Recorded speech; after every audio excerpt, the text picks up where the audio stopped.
Es un gusto volver a continuar el tema que venimos desarrollando en diferentes sábados.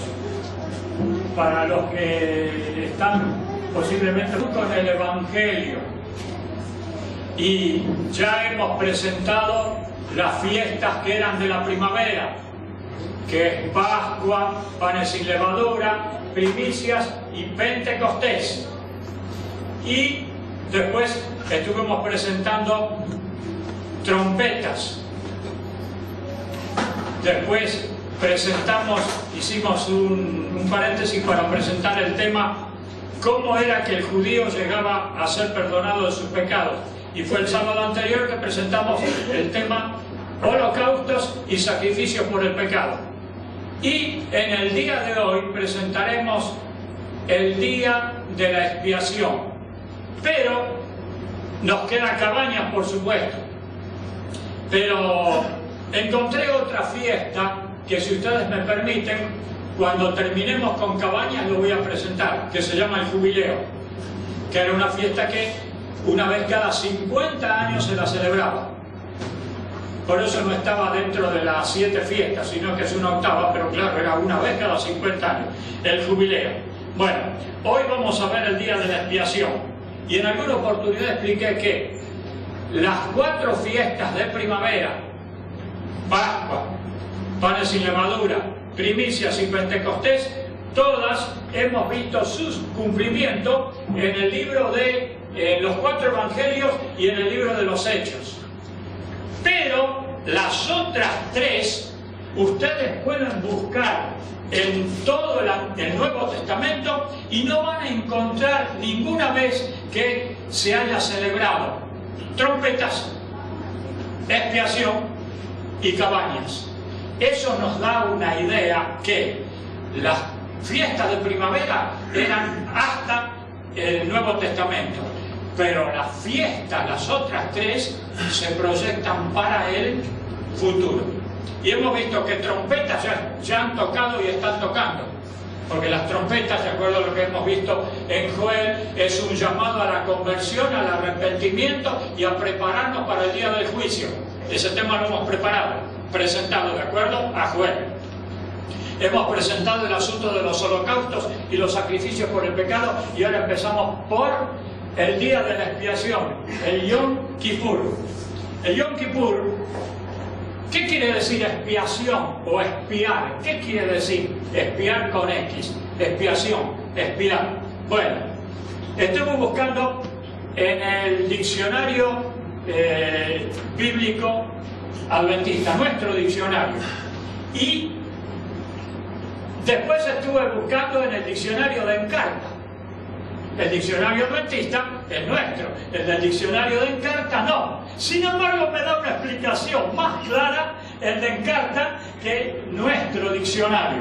Nuestro diccionario dice así: traducción, o sea, expiación, traducción de varias palabras hebreas y griegas que tienen en común la idea de liberar a un ofensor de la culpa y restaurar la relación personal que existía antes de la ofensa. No se olviden, hermanos, de estas definiciones, porque lo vamos a encontrar enseguida. También, los dos verbos hebreos más comunes para perdonar son nazar, literalmente levantar, quitar la culpa. También se usa el verbo kafar, que quiere decir cubrir o culpar, que implica la idea de expiar. Esto dice el diccionario nuestro. Pero el diccionario de Encarta es más claro. Dice así: expiar, borrar las culpas, purificarse de ellas por medio de algún sacrificio. Dicho de un delincuente: sufrir la pena impuesta por los tribunales. También quiere decir que alguien tiene que pagar la pena que se le haya impuesto en los tribunales. Ya ustedes se imaginan a quién se va a referir más adelante. Y después dice: purificar algo profanado como un templo. Es una idea bastante exacta de lo que nosotros creemos. Entonces el día de la expiación era el día que se borraban las culpas o se purificaban por medio de algún sacrificio. ¿Qué es el día de la expiación? El día que se borraban las culpas. Sí, pero no se borraban las culpas cada vez que algún judío hacía el sacrificio por el pecado. Hacía el sacrificio por el pecado o por medio del holocausto, se borraba la culpa. Pero la culpa era transferida al santuario. Este día de la expiación se borraban todas las culpas que habían sido transferidas al santuario. O sea que el santuario quedaba purificado, el santuario quedaba limpio. Recuerdan que les dije que cada penitente confesaba sobre el animal y la sangre se derramaba o al pie del altar de los sacrificios o se la asperjaba o se la salpicaba en el velo que dividía el lugar santo del lugar santísimo. Ese velo durante el año se iba ensuciando y ensuciando y ensuciando y ensuciando hasta que llegaba el próximo día de la expiación y todo eso había que sacarlo. Dice la mensajera del Señor que en ese día se renovaba el velo ese, el velo que dividía el lugar santo del lugar santísimo, se lo renovaba. Y las mujeres israelíes, o israelitas, no israelíes, israelitas, eran las encargadas de hacer el nuevo cortinado, el nuevo velo bordado para que lo suplantaran. Y con el viejo, dice la tradición que con el velo antiguo, ya todo salpicado de sangre, dice la tradición, no lo dice la Biblia, se deshacía hebra por hebra y con esas hebras se hacían los pábilos para el candelabro de 7 brazos. O sea que todo se terminaba usando para algo santo. Y lo que quedaba de los pábilos, esos, por supuesto, se iban quemando porque ese candelabro de 7 brazos tenía que estar ardiendo durante las 24 horas. Bueno, vamos ahora a ir a la Biblia. Recuerdan también ustedes que todas las fiestas están contempladas o explicadas en Levítico capítulo 23. Así que vamos a ir a Levítico 23. En Levítico 23 leeremos lo siguiente. Del 27 al 30, Levítico 23 del 27 al 30. A los 10 días de este mes séptimo será el día de expiación, o sea, el día de perdonar las culpas, de borrar las culpas. Tendréis santa convocación y afligiréis vuestras almas. Tenía que estar el pueblo en un estado de aflicción, de recogimiento, de profundo escudriñamiento de su mente y de su corazón, para examinarse a sí mismo, no sea cosa que haya quedado algún pecado sin confesar. Todos los pecados que hubieran cometido tenían que haber, por medio del sacrificio, sido transferidos al santuario, porque si quedaba algún pecado sin confesar, esa persona era cortada del pueblo. Enseguida voy a mostrar qué quiere decir eso de cortada del pueblo. Dice así: ningún trabajo haréis en este día, porque es día de expiación, para reconciliaros delante de Jehová vuestro Dios. Era un día de reconciliación. Yo, pecador, había confesado mis pecados, los había transferido al santuario y en ese día quedaba reconciliado con Dios. Es un día de reconciliación. Porque toda persona que no se aflija en este mismo día será cortada de su pueblo. ¿Qué quiere decir cortada? El Señor Jesucristo lo dijo. Por lo menos en mi versión así está. Vamos al Evangelio de Lucas, en el capítulo 12 y texto 46. Allí dice: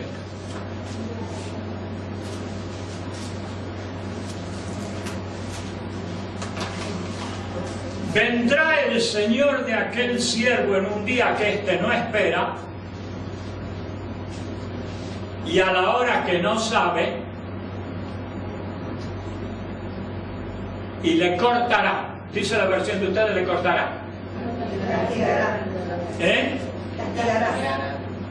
Separará, dice. Y le pondrá con los infieles. Era, de acuerdo a lo que estamos leyendo en este texto, era un juicio que se hacía. Este arregló sus cuentas con Dios, se ha reconciliado, está de este lado. Este otro no arregló sus cuentas con Dios, es cortado, es separado, es puesto con los infieles. Era una tarea de juicio. Se hacía con cada persona, por supuesto ese juicio lo hacía Dios, no el sacerdote, porque el sacerdote no conocía el corazón de cada uno, el Señor sí. Ese juicio se hacía con cada una de las personas y se hacía una separación, salvados o cortados, de un lado o del otro. Como dijimos esta mañana, no había una tercera posición. A ver, a este lo dejamos en espera en el purgatorio. No, eso no existe. Es salvado o perdido, o cortado, en ese día. Entonces, sigue Levítico 23, dice: porque toda persona que no se aflija en este mismo día será cortada de su pueblo. Y cualquier persona que haga trabajo alguno en este día, yo destruiré a tal persona de entre su pueblo. Era un día de aflicción, era un día importantísimo ese día en cuanto al examen de cada uno. Ustedes recuerdan que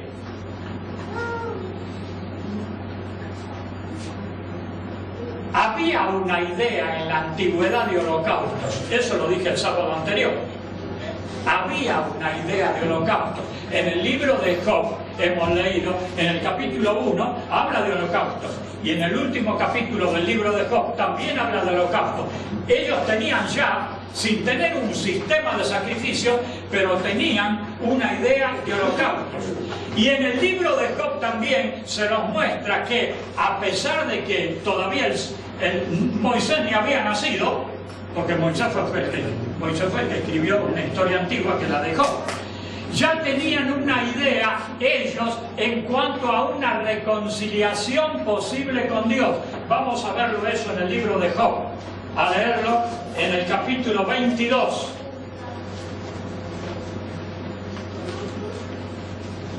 Le está dando unas recomendaciones Elifaz a Job, y le dice en el texto 22, del 21 al 23: reconcíliate ahora con él y tendrás paz. ¿Se dan cuenta que hay una idea de reconciliación ya en ese tiempo? Reconcíliate ahora con él y tendrás paz, y por ello te vendrá bien. Recibe la instrucción de su boca y pon sus palabras en tu corazón. Si te vuelves al Omnipotente serás restablecido, y si te alejas de tu tienda, y si alejas de tu tienda la iniquidad. La idea existía la posibilidad de que se arrepintiesen y se reconciliasen con Dios o no. Esto era lo que era el último plazo que tenía cada israelita cada año de arreglar sus cuentas con el Señor. La oportunidad que tenía cada israelita cada año de arreglar sus cuentas con el Señor. Se daba una vez por año, que era en el día de la expiación. Vamos a ver a continuación cuál era el sistema.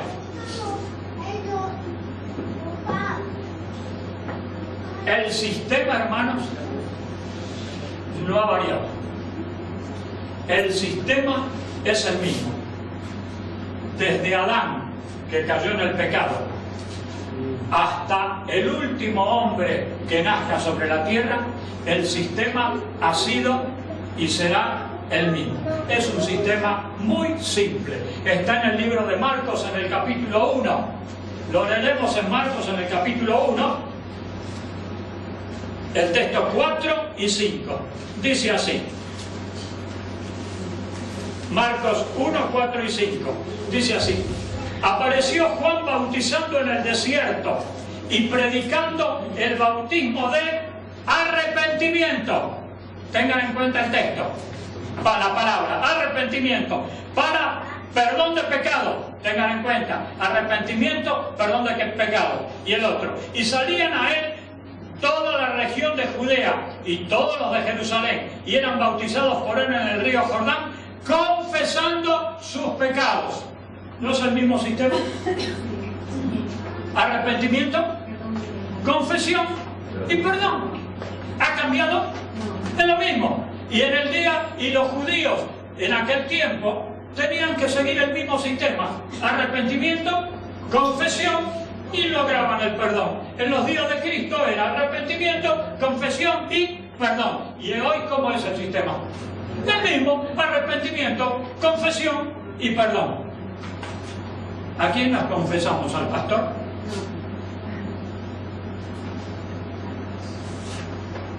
El arrepentimiento es un don de Dios, ¿no es cierto? Eso ya lo sabemos. Tenemos que confesar. Ahora no tenemos el animalito. ¿A quién nos confesamos? Al Señor. Nos confesamos al Señor. Y entonces viene el perdón. El perdón queda registrado, perdonado en los libros de los cielos.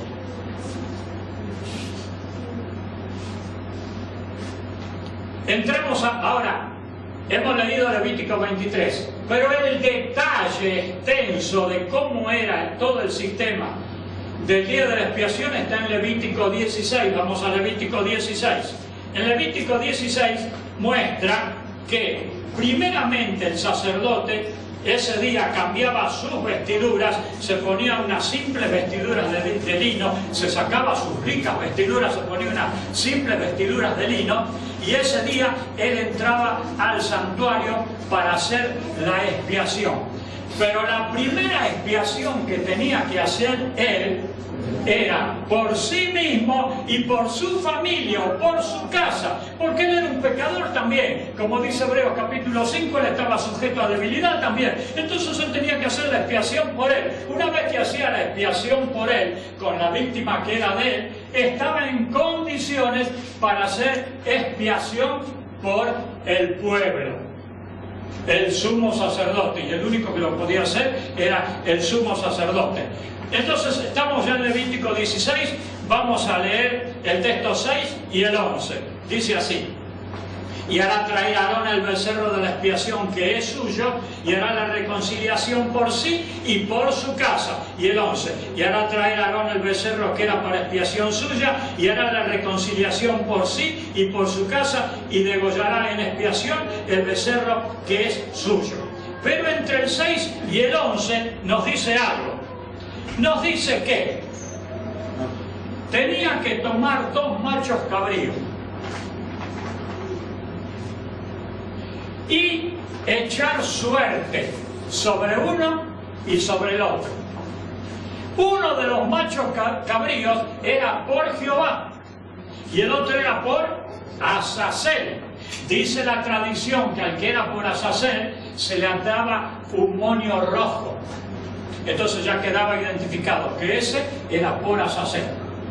Al decir uno por Jehová y otro por Azazel, ya nos está dando la idea que eran 2 cosas opuestas. Una era por Dios. Ese macho cabrío lo representaba al Señor. Y el otro macho cabrío lo representaba a la fuerza opuesta al Señor, que es Satanás. Azazel representaba a Satanás. Este macho cabrío que representaba al Señor tenía que ser muerto. Tenía que derramar su sangre, tenía que ser muerto. Lo vamos a leer. Dice el texto del 7 al 10.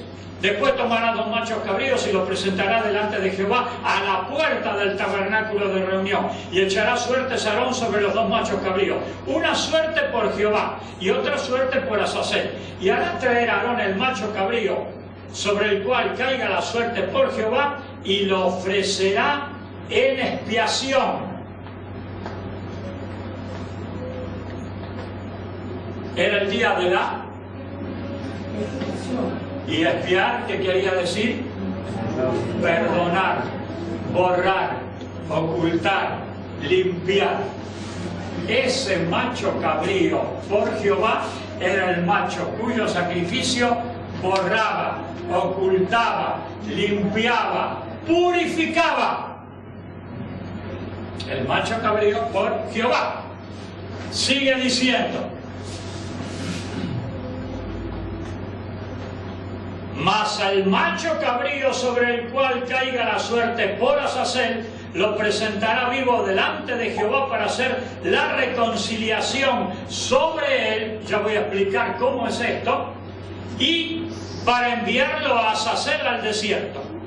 Y entonces, a partir del 14 y 15, tomará luego de la sangre del becerro, que era por él, y la rociará con su dedo hacia el propiciatorio al lado oriental. Hacia el propiciatorio esparcirá con su dedo 7 veces de aquella sangre. Después degollará el macho cabrío en expiación por el pecado del pueblo. Ahí entraba el macho cabrío, expiación por el pecado de todos nosotros, del pueblo. Y llevará la sangre detrás del velo adentro. Era la única vez que entraba en el lugar santísimo y llevaba la sangre del becerro y la tenía que rociar sobre el propiciatorio. ¿Qué quiere decir propiciatorio?